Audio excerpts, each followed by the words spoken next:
நீங்கள் பார்த்து ரசித்துக் கொண்டிருப்பது பந்தல் மீடியா இந்தியா தொலைக்காட்சி.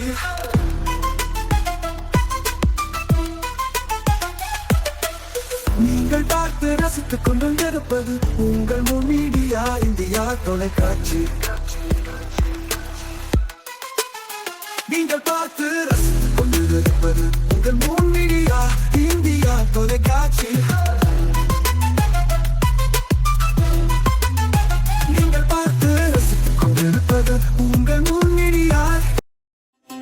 நாளும் ஒரு திருக்குறள்.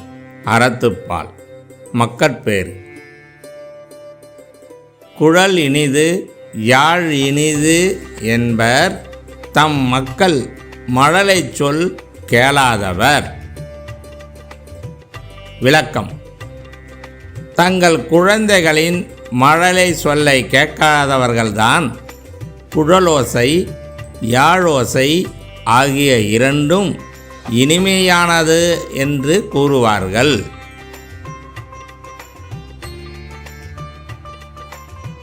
வணக்கம். முன் மீடியா செய்திகளுக்காக உண்ணாமலை சம்பந்தம். இன்றைய முக்கிய செய்திகள். பட்டாசு கொள்முதல் செய்ததில் நிலுவைத் தொகை. பாப்ஸ்கோ நிறுவனத்தை ஜப்தி செய்ய வந்த அதிகாரிகளால் பரபரப்பு.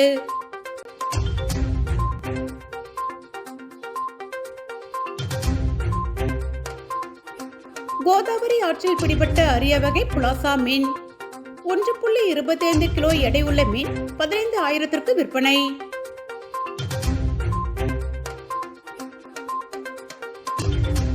மின் இணைப்பு தர 15,000 லஞ்சம்.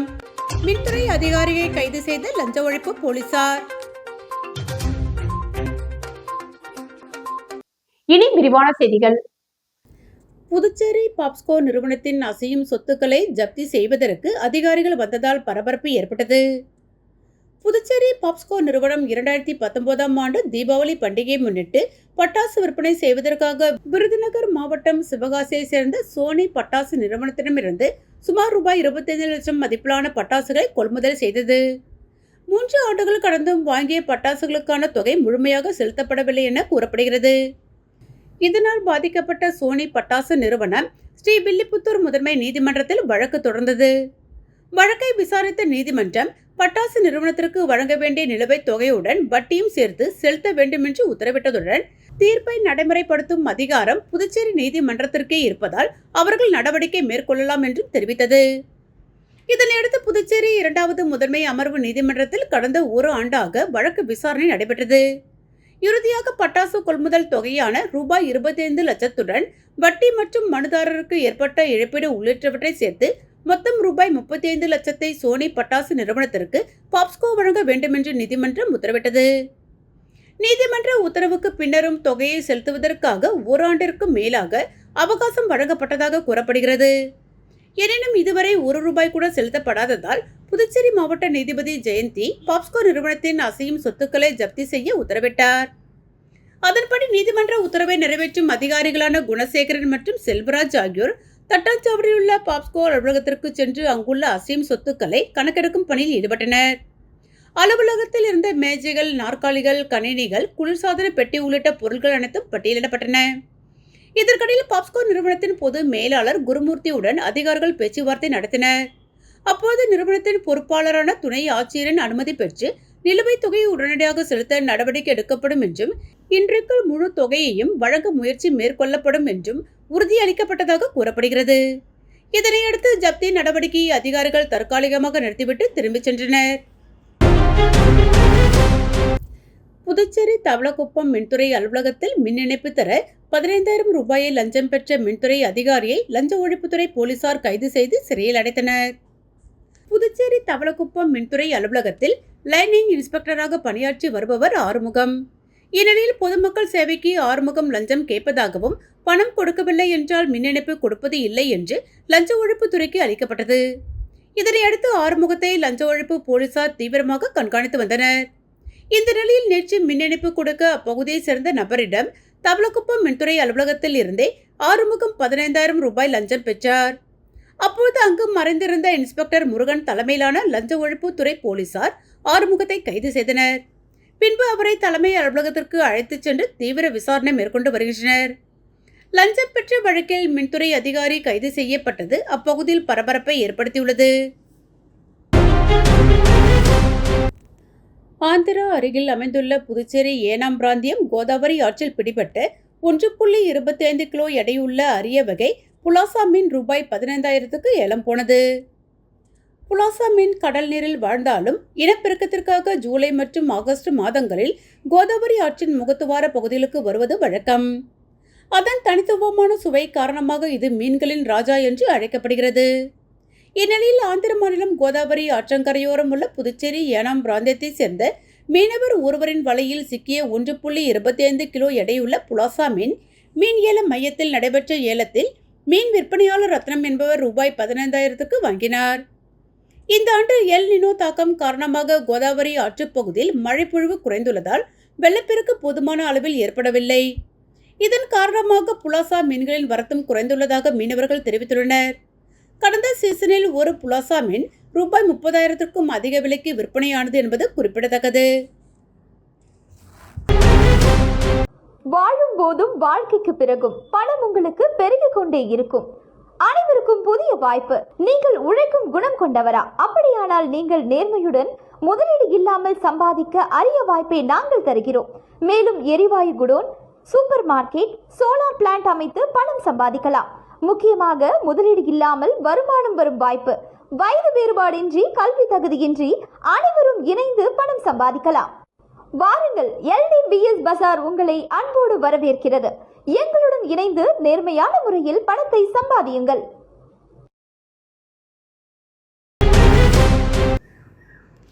காரைக்கால் அம்மையார் மாங்கனி திருவிழா நிறைவு. விடையாற்று உற்சவத்தில் திரளான பக்தர்கள் பங்கேற்று சுவாமி தரிசனம்.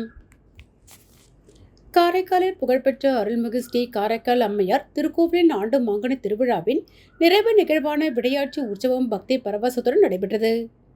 இதனை முன்னிட்டு நடைபெற்ற ஸ்ரீ காரைக்கால் அம்மையார் வீதி உலாவில் திரளான பக்தர்கள் கலந்து கொண்டு சுவாமி தரிசனம் செய்தனர்.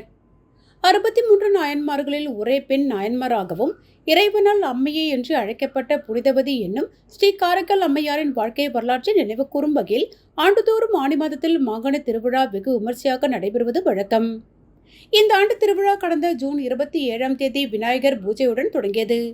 தொடர்ந்து ஸ்ரீ காரைக்கால் அம்மையார் திருக்கல்யாணம், பரமசிவன் அடியார் கோலத்தில் பவழக்கால் விமானத்தில் வீதி உலா, பக்தர்கள் மாங்கனிகளை இறைத்து வழிபடும் நிகழ்ச்சி உள்ளிட்ட பல்வேறு ஆன்மீக நிகழ்ச்சிகள் சிறப்பாக நடைபெற்றன. திருவிழாவின் நிறைவு நிகழ்வான விடையாட்சி உற்சவத்தை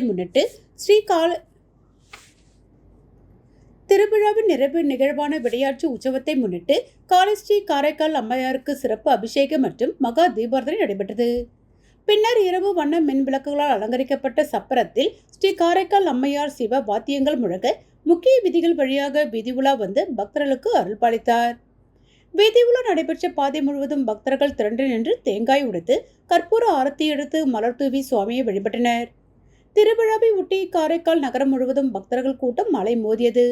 இந்த நிகழ்ச்சியில் கோவில் நிர்வாக அதிகாரி சுப்பிரமணியன், ஆலய நிர்வாக அதிகாரி விநாயகமூர்த்தி மற்றும் திரளான பக்தர்கள் கலந்து கொண்டு ஸ்ரீ காரைக்கால் அம்மையாரை தரிசித்து வழிபட்டனர்.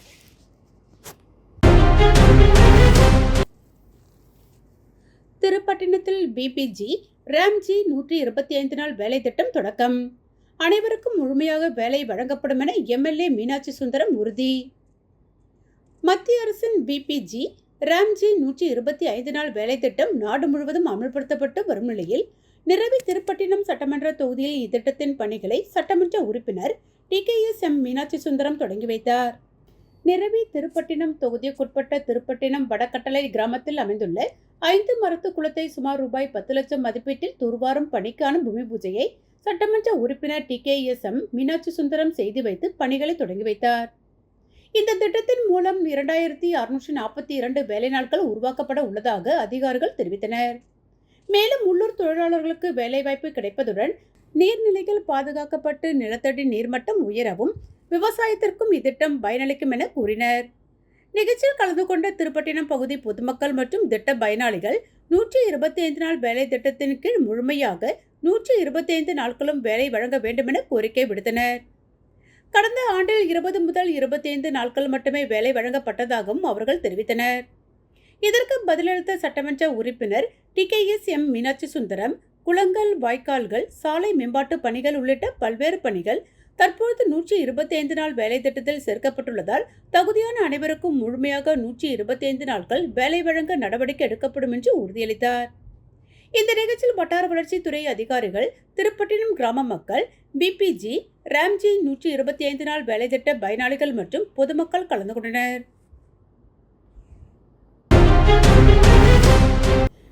தியாகிகள் தினத்தை முன்னிட்டு புதுச்சேரியில் உள்ள நினைவிடத்தில் பல்வேறு தொழிற்சங்கத்தினர் மலர் வளையம் வைத்து மரியாதை செலுத்தினர். 1936ஆம் ஆண்டு ஜூலை 30ஆம் தேதி அன்று 8 மணி நேர வேலை கேட்டு புதுச்சேரியில் பஞ்சாலை தொழிலாளர்கள் போராட்டத்தில் ஈடுபட்டனர். அப்பொழுது போராட்டத்தில் ஈடுபட்ட தொழிலாளர்கள் மீது பிரெஞ்சு இராணுவத்தினர் துப்பாக்கி சூடு நடத்தினர். இதில் 12 தொழிலாளர்கள் உயிரிழந்தனர்.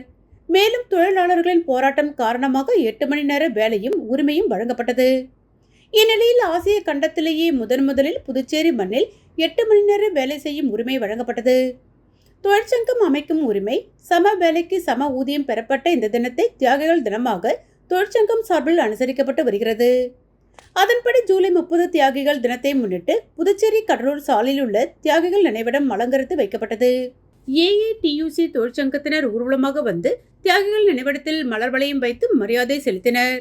இதேபோல் பல்வேறு தொழிற்சங்கத்தினர் மற்றும் பஞ்சாலை ஊழியர்கள் தியாகிகள் நினைவிடத்தில் மலர் வளையம் வைத்து அஞ்சலி செலுத்தினர். வாழும் போதும் வாழ்க்கைக்கு பிறகும் பணம் உங்களுக்கு பெருகிக் கொண்டே இருக்கும். அனைவருக்கும் புதிய வாய்ப்பு. நீங்கள் உழைக்கும் குணம் கொண்டவரா? அப்படியானால் நீங்கள் நேர்மையுடன் முதலீடு இல்லாமல் சம்பாதிக்க அரிய வாய்ப்பை நாங்கள் தருகிறோம். மேலும் எரிவாயு godown, super market, solar plant அமைத்து பணம் சம்பாதிக்கலாம். முக்கியமாக முதலீடு இல்லாமல் வருமானம் வரும் வாய்ப்பு. வயது வேறுபாடின்றி, கல்வி தகுதியின்றி அனைவரும் இணைந்து பணம் சம்பாதிக்கலாம். வாருங்கள், LDBS பஜார் உங்களை அன்போடு வரவேற்கிறது. எங்களுடன் இணைந்து நேர்மையான முறையில் பணத்தை சம்பாதியுங்கள்.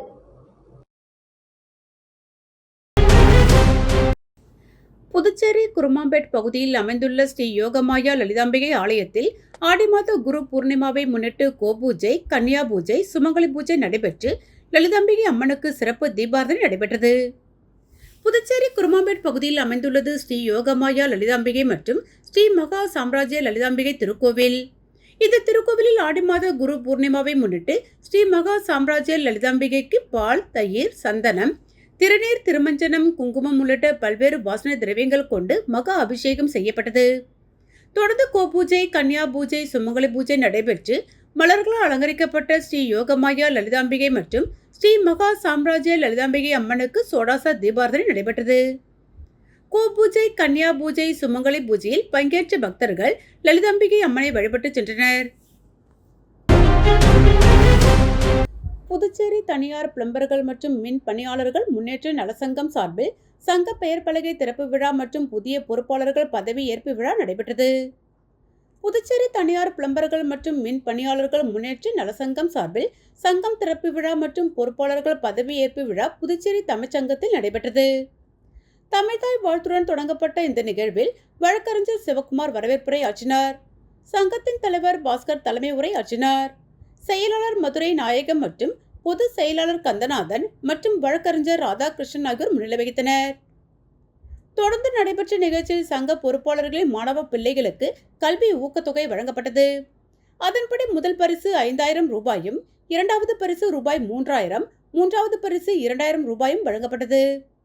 தொடர்ந்து சங்கத்தில் உள்ள பொறுப்பாளர்களுக்கு அடையாள அட்டை வழங்கப்பட்டது. அதேபோன்று அனைத்து பொறுப்பாளர்களுக்கும் 5 லட்சம் ரூபாய் மதிப்புள்ள விபத்துக்கான காப்பீடு வழங்கப்பட்டது. தொடர்ந்து நடைபெற்ற விழாவில் சங்கத்தின் பெயர் பலகை திறந்து வைக்கப்பட்டது. இந்த நிகழ்ச்சியில் சிறப்பு அழைப்பாளர்களாக ஏம்பலம் தொகுதி சட்டமன்ற உறுப்பினர் மோகன்தாஸ் மற்றும் மணவெளி தொகுதி சட்டமன்ற உறுப்பினர் ராமு உள்ளிட்ட ஏராளமான முக்கிய நிர்வாகிகள், அரசியல் பிரமுகர்கள், சங்க நிர்வாகிகள் என அனைவரும் திரளாக கலந்து கொண்டனர்.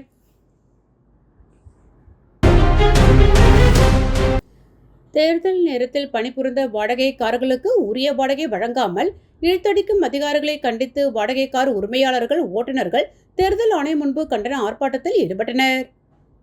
புதுச்சேரியில் நடந்து முடிந்த 2026 சட்டமன்ற தேர்தலில் தேர்தல் பணிக்காக ஒப்பந்த அடிப்படையில் வாடகைக்கார்கள் அமர்த்தப்பட்டன. தேர்தல் முடிந்து 3 மாதங்கள் ஆன நிலையில் இதுவரை ஒப்பந்தப்படி வாடகை கார்களுக்கு வாடகை கட்டணம் தராமல் தேர்தல் அதிகாரிகள் இழுத்து அடித்து வருகின்றனர். பல்வேறு முறை அதிகாரிகளை சந்தித்து முறையிட்டும் அதிகாரிகள் கண்டு கொள்ளாததால் இன்று தேர்தல் பணியின் பொழுது பணிபுரிந்த வாடகை கார் உரிமையாளர்கள் மற்றும் ஓட்டுநர்கள் ரெட்டியார்பாளையத்தில் உள்ள தலைமை தேர்தல் ஆணையம் முன்பு கண்டன ஆர்ப்பாட்டத்தில் ஈடுபட்டனர். இந்த ஆர்ப்பாட்டத்தில் 100க்கும் மேற்பட்ட கார் உரிமையாளர் மற்றும் ஓட்டுநர்கள் கலந்து கொண்டு கோரிக்கைகளை வலியுறுத்தி கண்டன கோஷங்களை எழுப்பினார்கள். இதுகுறித்து அவர்கள் கூறும்பொழுது, ஒப்பந்தப்படி கார்களுக்கு வழங்கக்கூடிய வாடகை கட்டணத்தை உடனடியாக வழங்கவில்லை என்றால் அடுத்த கட்டமாக மிகப்பெரிய போராட்டத்தை நடத்துவோம் என்றும் எச்சரித்தனர். மீண்டும் இன்றைய முக்கிய செய்திகள்.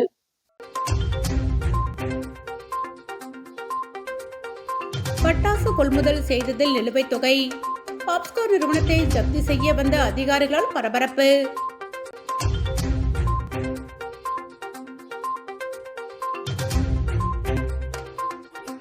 கோதாவரி ஆற்றில் பிடிபட்ட அரிய வகை புலாசா மீன். 1.25 கிலோ எடை உள்ள மீன் 15,000க்கு விற்பனை.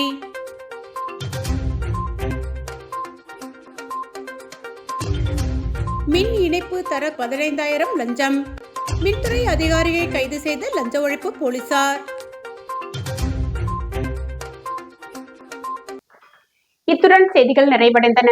செய்திகளை உடனுக்குடன் தெரிந்து கொள்ள 3 மீடியா வாட்ஸ்அப் சேனலுடன் இணைந்திருங்கள். வணக்கம்.